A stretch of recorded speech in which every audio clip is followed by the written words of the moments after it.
আসসালামু আলাইকুম।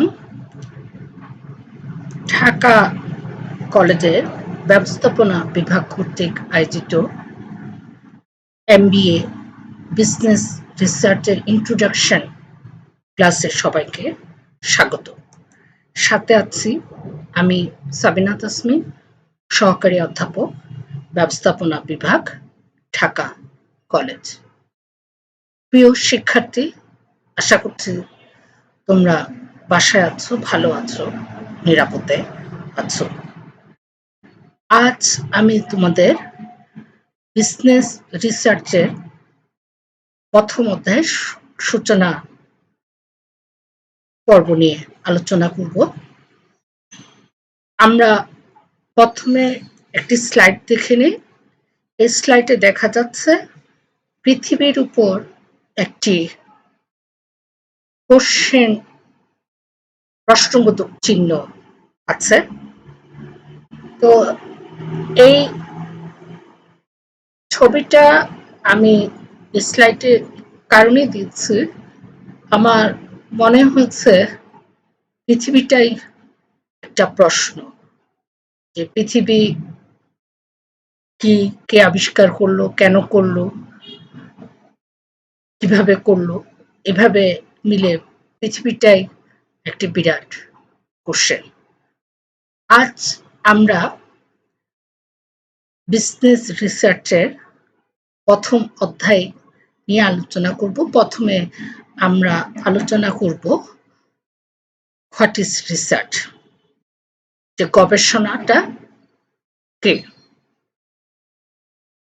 আমরা যদি বর্তমান প্রেক্ষাপটে আলোচনা করি বা প্রেক্ষাপটকে ভিত্তি করে রিসার্চ সম্পর্কে জানতে চাই, তাহলে দেখব যে বর্তমানে আমাদের করোনা পরিস্থিতি, যে করোনা কি, কেন, কিভাবে এসেছে, এটা থেকে আবার আমরা কিভাবে মুক্তি পেতে পারি, নির্মূল করতে পারি, কিভাবে এটা থেকে সেফ হতে পারি, এই বিভিন্ন কোশ্চেনের উত্তর থেকে আসলে আমরা একটা সলিউশনে বসতে পারি। এর জন্য রিসার্চ সম্পর্কে বা গবেষণা কি, এটা জানতে গেলে আমরা প্রথমে দেখি যে questions are central to research, অর্থাৎ গবেষণায় মূল ভিত্তি হলো প্রশ্ন। If there is no question, then the answer is of no use. যখনই কোনো কোশ্চেন থাকে না, প্রশ্ন থাকে না, তখন আসলে কোনো উত্তরও থাকে না। Research is focused on relevant, useful and important questions. একটি রিসার্চ সাধারণত আমার ওই রিসার্চের সঙ্গে যুক্তিসঙ্গত গুরুত্বপূর্ণ কোশ্চেনকে ফোকাস করে ভিত্তি করে গড়ে ওঠে।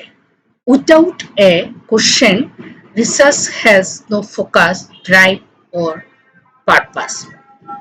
যদি কোনো কোশ্চেন না থাকে, প্রশ্ন না থাকে, তাহলে রিসার্চ কোনো কিছুর উপর ফোকাস করতে পারে না এবং রিসার্চের কোনো পারপাস, উদ্দেশ্য থাকে না। এই যে বর্তমানে আমরা একটা পরিস্থিতিতে আছি,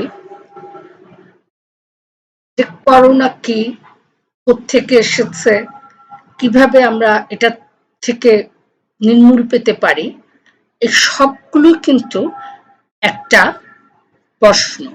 যে করোনা কি? করোনা হচ্ছে ওয়ান কাইন্ড অফ ভাইরাস, এবং যারা এটা নিয়ে গবেষণা করেছে তারা দেখলো যে মানুষ যদি একজন আরেকজন থেকে শারীরিক দূরত্বে থাকে, তাহলে জনসমাগম না থাকে, তাহলে তারা এই করোনা থেকে আক্রান্ত হওয়ার সম্ভাবনা অনেক কম থাকে। আমরা পরবর্তী স্লাইডে দেখছি রিসার্চ, রি plus search. Re means again and again, and search means to find out something. The following is the process. একটা রি মানে পুনরায়, বারবার, এবং সার্চ মানে একটা প্রসেসে থেকে একটা জিনিসকে কিছু বের করা, কিছু জিনিস, কিছু সলিউশন বের করা। আমরা যদি কোথারির দৃষ্টিকোণ থেকে দেখতে পারি যে অ্যাকর্ডিং টু কোথারি উনি 1988 সালে রিসার্চ সম্পর্কে এক কথাটা বলেছিলেন, defining and রিডিফাইনিং problems, formulating hypothesis or suggest solution, collecting, organizing and evaluating data, making deductions and reaching conclusion, and at least carefully testing the conclusions to determine whether they fit the formulating hypothesis. এখানে দেখতে পাচ্ছি যে একটা প্রবলেমকে select করা, সে প্রবলেমের সঙ্গে related hypothesis কি হতে পারে সেটাকে ঠিক করা, একটা সলিউশনে যাওয়ার জন্য ডাটা কালেকশন করা, ডাটাটাকে অর্গানাইজ করা, ইভ্যালুয়েট করা এবং লাস্টে একটা সলিউশন বের করাকে কোথারির মতে রিসার্চ। রিসার্চ সম্পর্কে আমরা আরো কিছু জানতে পারি। Research means search for knowledge, অর্থাৎ রিসার্চ গবেষণা জ্ঞানের অন্বেষণ করে। ইট এইমস এট ফাইন্ডিং আউট ট্রু, অর্থাৎ এটা রিসার্চ সত্যকে বের করার চেষ্টা করে। আর্ট অফ সায়েন্টিফিক ইনভেস্টিগেশন, এটা বৈজ্ঞানিক অনুসন্ধানের একটি শিল্প। Way of thinking, critically examine aspect of daily life, চিন্তার একটা পথ, একটা সমস্যার সমাধানের একটা নিয়মাবলী বা পথ আমরা বলতে পারি। Fact finding process, A movement from the known to unknown. দেখা গেছে অনেক জিনিস আমরা জানি কিন্তু এটার প্রক্রিয়াটা কি জানি না বা ইতিহাসটা কি জানি না। রিসার্চের মাধ্যমে বা এটাকে আরো ডেভেলপ করা যায় কিনা এই জিনিসটা আমরা জানি না। রিসার্চের মাধ্যমে আমরা একটা প্রসেসের মাধ্যমে অজানা থেকে জানার দিকে আমরা যেতে পারি। Research is used as basic of knowledge, এবং গবেষণা যে কাজটা করে জ্ঞানের ভিত্তিটাকে ব্যবহার করে রিসার্চ করা হয়। Inquisitiveness is the mother of all knowledge and the method. অনুসন্ধান বা জানার ইচ্ছাই আমাদেরকে একটি গবেষণার এটা ভিত্তিভূমি হিসেবে দেখা হয়। আমরা অনেক কিছু জানতে চাই, অনেক কিছু আমাদের এই রিসার্চে আমাদেরকে কোনো একটা ব্যাপারে ভালো সলিউশনের দিকে, বৈজ্ঞানিক সলিউশনের দিকে আমাদেরকে ধাবিত করতে পারে, এবং এই জন্য রিসার্চ সবসময় লজিক্যাল, রিসার্চ সবসময় এমপিরিক্যাল, এবং এটা সবসময় আমাদেরকে একটি সুষ্ঠু পথ দেখাতে সাহায্য করে। আমরা এখন ফর্মালি রিসার্চ কাকে বলে দেখি। Research is a scientific, organized, and systematic way of finding answers to questions and testing hypotheses. এখানে আমরা দেখছি রিসার্চের সঙ্গে আমাদের সম্পর্ক হচ্ছে বৈজ্ঞানিক, অর্গানাইজড, এটা সংগঠিত থাকবে, সিস্টেমেটিক, একটা সিস্টেমে যাবে রিসার্চটাকে, এবং ওয়ে অফ ফাইন্ডিং অ্যান্সার, একটা অবশেষে একটা প্রশ্নের উত্তর আমরা পাবো, এবং আমরা যে ধারণাগুলো করেছিলাম যে এই ব্যাপারগুলো করলে আমাদের এই সমস্যার সমাধান হতে পারে, আমরা লাস্টে এই জিনিসটা টেস্ট করে দেখব যে এই ব্যাপারগুলো থাকলে আমরা এই জিনিসটার একটা সমাধানে যেতে পারছি কিনা। তোমাদের এই কোশ্চেনের উত্তরে কি ওয়ার্ড হচ্ছে সায়েন্টিফিক, অর্গানাইজড, সিস্টেমেটিক। এই জিনিসগুলো তোমাদের খেয়াল রাখতে হবে যে যখনই আমি রিসার্চ করব, কোন একটা বিষয় নিয়ে ভাববো, এটা একটা সমাধান, সমস্যা থেকে আমি একটা সমাধান বের করার চেষ্টা করব, এটাকে অবশ্যই সায়েন্টিফিক হতে হবে, একটা মেথড আমাকে পালন করতে হবে, এটাকে অর্গানাইজড হতে হবে, এবং একটা সিস্টেমেটিক উপায়ে আমি এই জিনিসটার সমাধান করার চেষ্টাটা করব। প্রিয় শিক্ষার্থী, তোমাদের এই কোশ্চেনের উত্তর যখন তোমরা প্রিপারেশন নেবে তখন অবশ্যই একটি ভূমিকা লিখবে, এবং ভূমিকাতে আমি তোমাদের এর আগে স্লাইডগুলোতে যে কথাগুলো বললাম যে research logical, basic of knowledge, এই টাইপের কিছু কথাবার্তা এখানে থাকতে হবে। মাঝে তোমরা দুই একজন রিসার্চারের বাণী দিবে বডির সঙ্গে, মূল বক্তব্যের সঙ্গে, এবং লাস্টে একটা উপসংহার টানবে, এবং এই উপসংহারে অবশ্যই scientific, systematic way of finding answer, যে বৈজ্ঞানিক, সুগঠিত, সুপরিকল্পিত, এবং সর্বশেষে আমরা আমাদের প্রশ্নের একটি উত্তর পেতে চাচ্ছি, একটা সলিউশন চাচ্ছি, এবং আমরা যে জিনিসগুলো হান্স করেছিলাম, যে জিনিসগুলো ভেবেছিলাম যে এই সমস্যাটার সঙ্গে এই ভেরিয়েবলগুলা আছে এবং এই ভেরিয়েবলগুলা এইভাবে সমাধান করা যায়, তার কথাগুলো লিখবো। টেস্টিং হাইপোথিসিস, এই কিওয়ার্ডগুলো আমাদের থাকবে। দ্বিতীয় যে টপিকসটা নিয়ে আমরা আলোচনা করব, এটা রিসার্চের খুব গুরুত্বপূর্ণ অংশ, এবং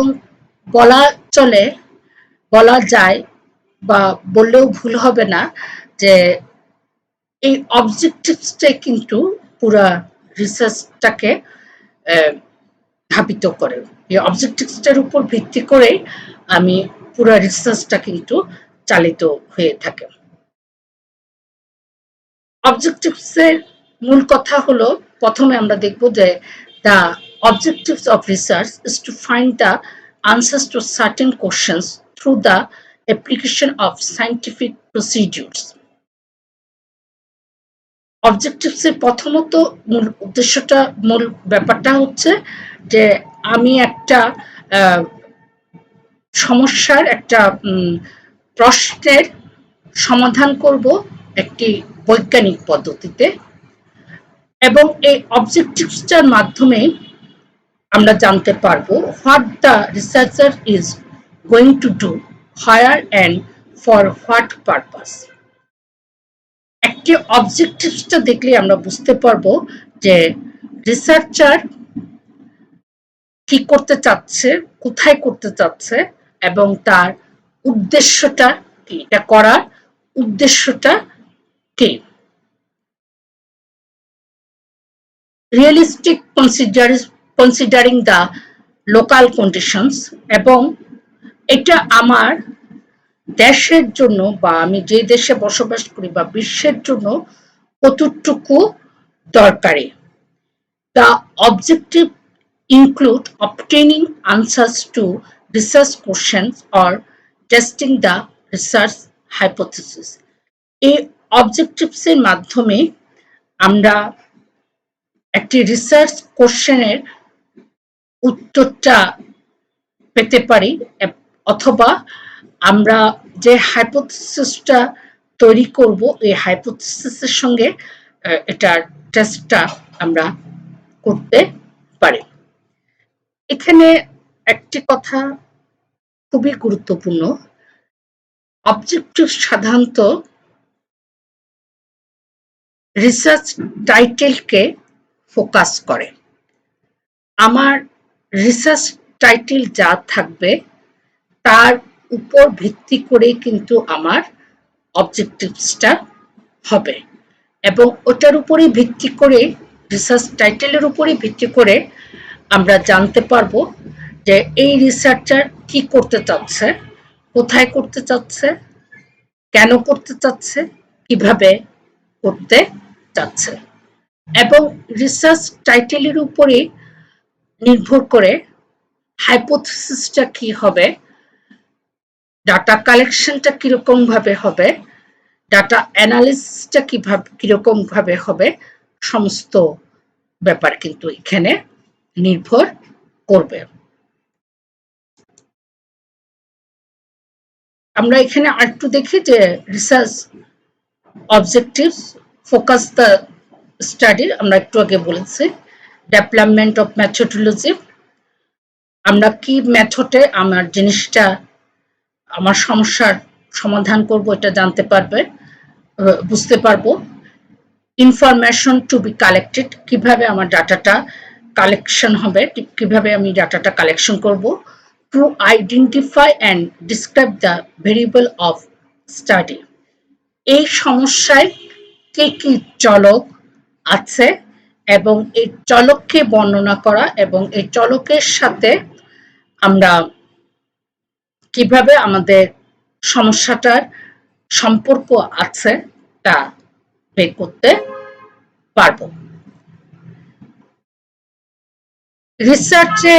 রিসার্চ অবজেক্টিভসে আমরা লেখার একটা কৌশল আছে। সে কৌশলগুলো হচ্ছে যে কি কি ধরনের শব্দ আমরা সাধারণত ব্যবহার করি। এখানে আমি তোমাদের দেখিয়েছি, যেমন আমরা এখানে to determine, to compare, to verify, to calculate, to describe, to find out, to establish, two examine.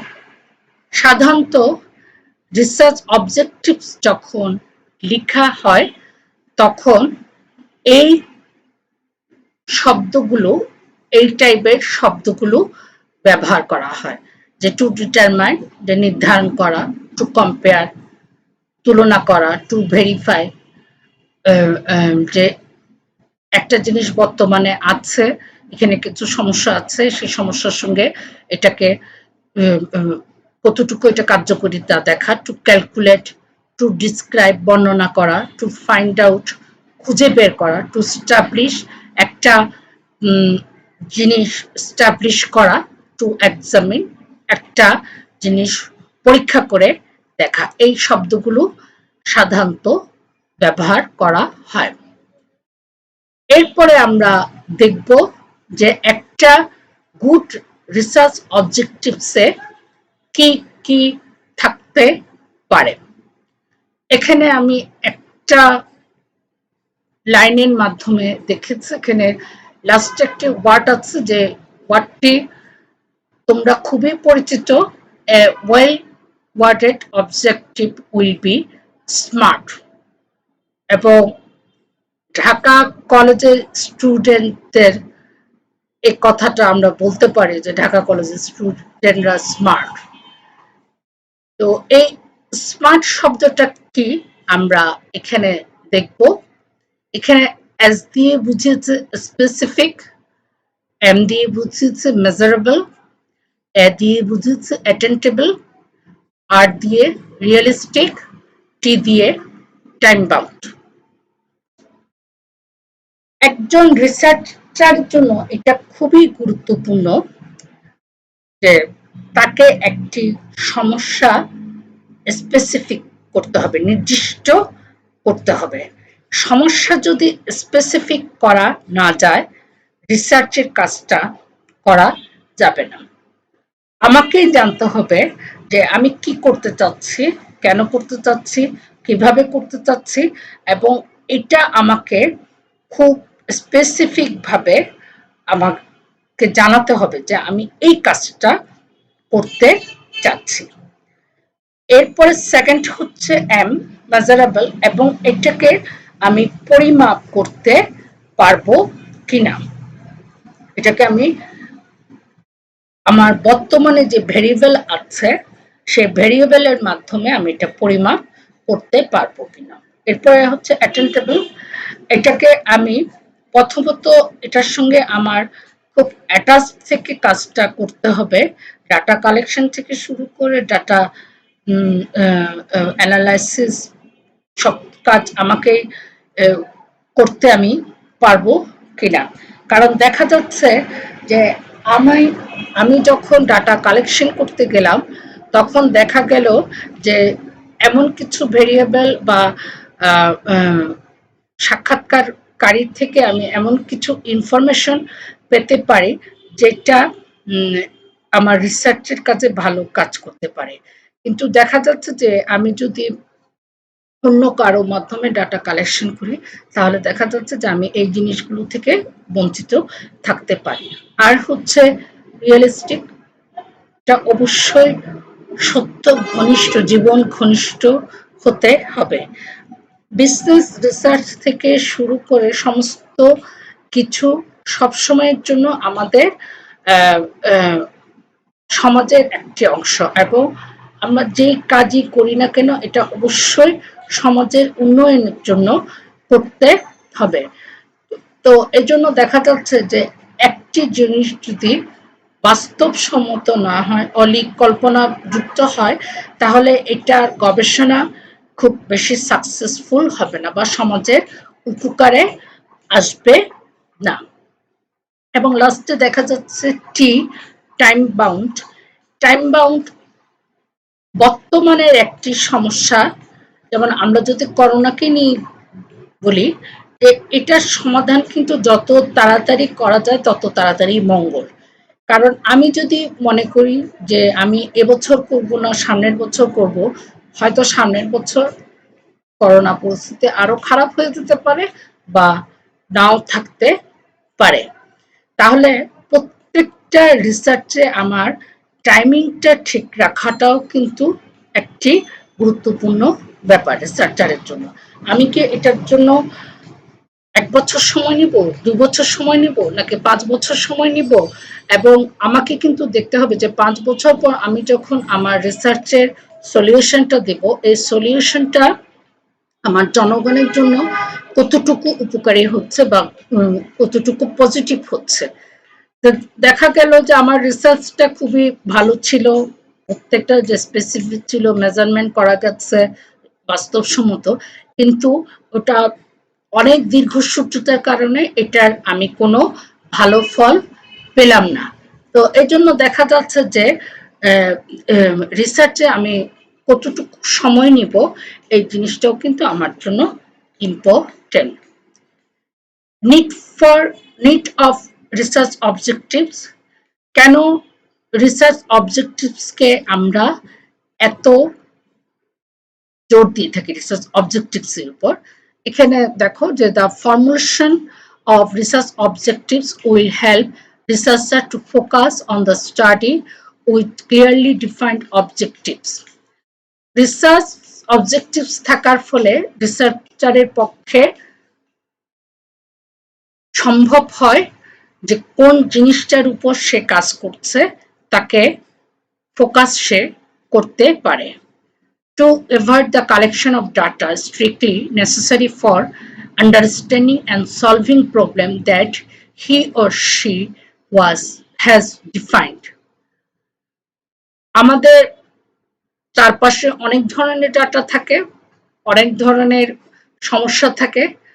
আমি যেটা নিয়ে কাজ করতে চাচ্ছি সে কাজের সঙ্গে রিলেটেড ডাটা কালেকশন করা আমার পক্ষে সম্ভব এবং অন্য ডাটাগুলোকে আমি অ্যাভয়েড করা আমার পক্ষে সম্ভব।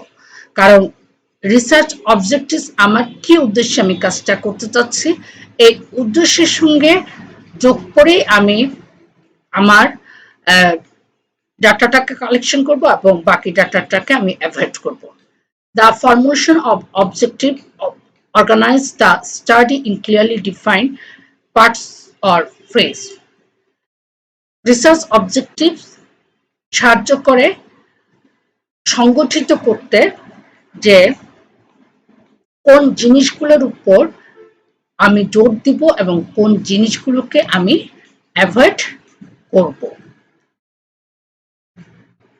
Properly formulate specific objectives will facilitate the development of research methodology and will help to orient the collection, analysis, interpretation, and utilization of data.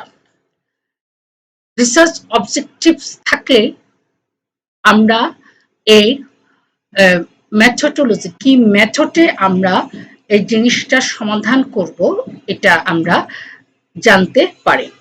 আমার টাইটেল একরকম থাকবে আর মেথডোলজি একরকম হবে, অন্যরকম হবে বা স্বীকৃত হবে না, এটা কিন্তু হবে না। যখন আমার টাইটেলটার উপর নির্ভর করে আমি যখন টাইটেলটাকে বেস করে অবজেক্টিভসটাকে দাঁড় করাবো তখন দেখা যাবে আমি পেয়ে যাব যে কিভাবে আমি আমার জিনিসটাকে প্রমাণ করব, কোন মেথডোলজিতে আমি প্রমাণ করব, আমার ডাটা কালেকশন প্রসেসটা কিরকম হবে, আমার ভেরিয়েবলগুলো কিরকম হবে, ডাটা অ্যানালাইসিসটা কিরকম হবে, ডাটার ব্যাখ্যাটা কিরকম হবে এবং কোন কোন ডাটা আমি ব্যবহার করব এবং কোন কোন ডাটা এই মুহূর্তে আমার ব্যবহার করার দরকার নেই, এই জিনিসটাকে আমি দেখব। এরপরে আমরা দেখব যে রিসার্চ অবজেক্টিভসের দুইটা পার্ট থাকে। একটা হচ্ছে মেজর অবজেক্টিভস, তোমরা এখানে দেখতে পাচ্ছ, আরটা হচ্ছে মাইনর অবজেক্টিভস। এখানে একটা জিনিস সবসময় খেয়াল রাখতে হবে, মেজর অবজেক্টিভসের উপর ভিত্তি করে আমার মাইনর অবজেক্টিভস গুলো হবে। মাইনর অবজেক্টিভস কোনোভাবে আমার মেজর অবজেক্টিভসকে উপর প্রভাব ফেলবে না। তোমরা এই চিত্রটা দেখে বুঝতে পারছো, এখানে একটা সার্কেল দেওয়া আছে এবং এখানে বড় অংশটাকে বলা হয়েছে মেজর অবজেক্টিভস এবং ছোট অংশটাকে বলা হয়েছে মাইনর অবজেক্টিভস। যেমন আমরা যদি করোনার কথাই বলি যে করোনা কি, কিভাবে আমরা এটাকে নির্মূল করতে পারি, এটা আমাদের মেজর অবজেক্টিভস হলে বর্তমানে মাইনর অবজেক্টিভসটা হবে যে এই পরিস্থিতিতে যখন কোনো এটার জন্য ভ্যাকসিন আবিষ্কার হয়নি, বর্তমানে আমাদের মাইনর কাজ হচ্ছে যে আমরা ঘরে থেকে জনসমাগম বাদ দিয়ে আমরা এটার থেকে এই ভাইরাসটা থেকে দূরে থাকতে পারি।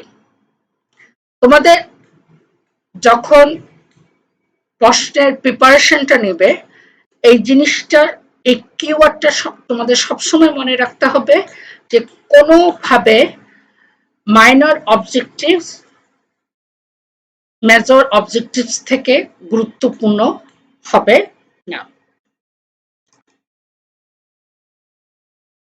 আমরা যেমন এখানে কিছু দেখিয়েছি যে মেজর অবজেক্টিভস এর গোলটা ব্রড থাকে এবং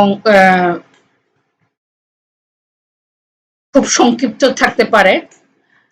এরপরে মাইনর অবজেক্টিভসটা কখনো শর্ট টার্মে থাকে এবং এটার সাধারণত মেজর অবজেক্টিভসকেই ফোকাস করে এবং এটা নাম্বারে বেশিও থাকতে পারে।